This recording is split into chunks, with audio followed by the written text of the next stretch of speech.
I'm a woman in ministry and went decades without a mentor. Let's talk about it. My name is Dr. Jamie Morgan. I've been a teacher of the word and evangelist to senior pastor.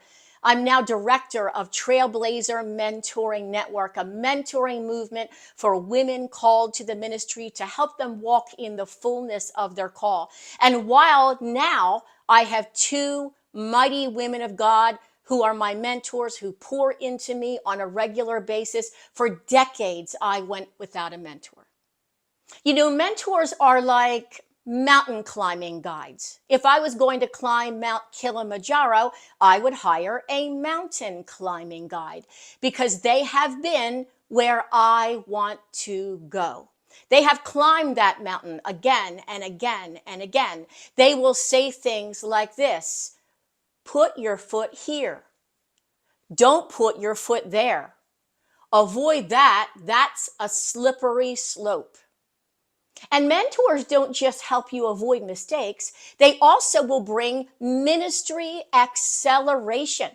They know exactly how to get up that mountain. What would take me perhaps months to get up that mountain, they can take me up in a matter of weeks.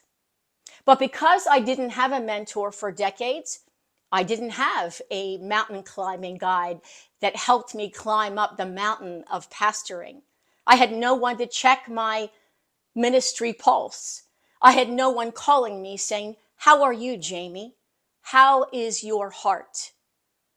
How did Sunday service go? How was your Easter service? How is the health of your church?" I also had no one there to cheer me on, to encourage, inspire, and challenge me, to spur me on to greater things in Jesus. Everyone needs encouragers in their lives, and mentors are encouragement machines. Encouragement is oxygen to our soul. And then there were specific times, like when I walked into ministers' meetings and there was a particular leader that had a strong feeling against women in ministry and acted like I was invisible. I would literally walk up to him and say, "Hi, Pastor Blank, how are you?" And he acted like no one was standing in front of him. And then there was a time that they gave every pastor tens of thousands of dollars who were revitalizing churches to help them bring health to their churches. And they gave it to everyone else but me.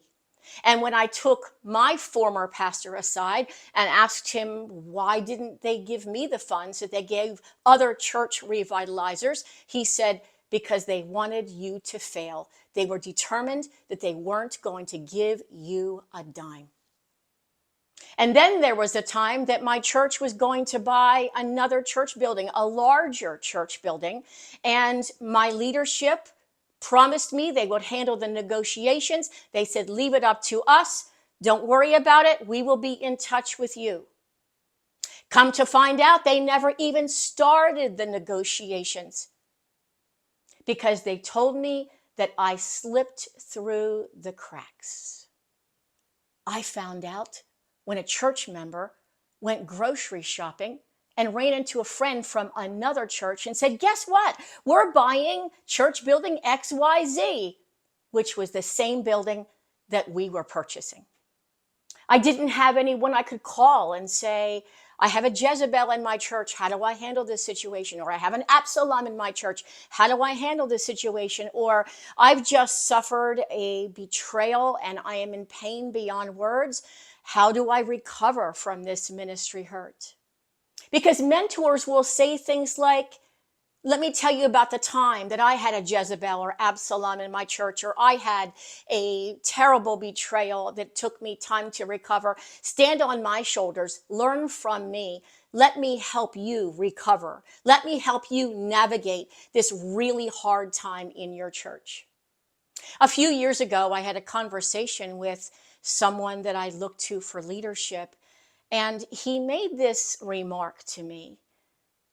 He said something that I had suspected for years. He said this. He said, "Jamie, we didn't know what to do with you because you were the only female senior pastor in our region.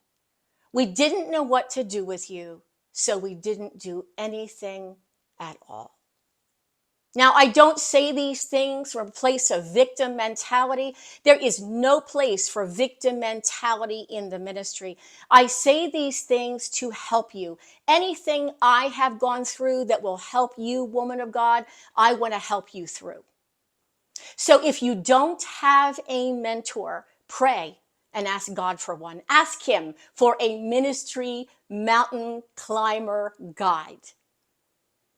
And if you're interested in finding out more about Trailblazer Mentoring Network, go to my website, trailblazermentoring.com.